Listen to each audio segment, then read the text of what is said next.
Brøndby appointed Thomas Frank as manager in June 2013, did not win any of their first 8 games of the 2013-14 season. Brentford appointed Frank as their manager in October 2018, lost 8 of the following 10 games, so nobody should panic if he begins slowly at Tottenham. In reality, though, there will be a couple of months there will be a major challenge for the Dane to start. These are not early circumstances to anyone to take the job. Usually a manager takes his job after a poor run of forms with fans and players ready for change, and a regression that means is in the offing. Spurs have been on a run of poor form, 1 win in 12 league games over the final 3 months of the season, but in that time they've also won the Europa League, which means everything is seen in a different light. Fans may have grumbled, they may have stopped singing Angels, and there's a conscience at Stamford Bridge, but many of the doubts about Ange Postecoglou were forgotten amid the ecstasy of Bilbao. To judge the victory parade after the Europa League final, the outpourings of love, the players remain supportive of the Australian, which makes a very unusual situation. Frank inherits a side that finished 4th bottom of the league, that is both buoyed by recent success and expectant of improvement.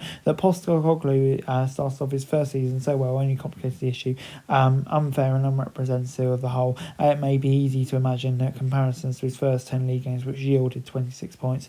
There are other doubts. After working in the youth ranks in Denmark, Frank has only ever managed Brøndby and Brentford. In terms of scrutiny and expectations, Tottenham's another level. It's one thing to be affable with the club and the second lowest wage bill in the Premier League, quite another at clubs such as Spurs with a vast global fan base, already one with scepticism about appointing someone from Brentford. With the examples of Jose Mourinho and Antonio Conte show the danger of turning a manager who believes the club should be grateful to have them. Latent doubt about the scale of the step up could exasperate if early results aren't great, as we saw with Nuno.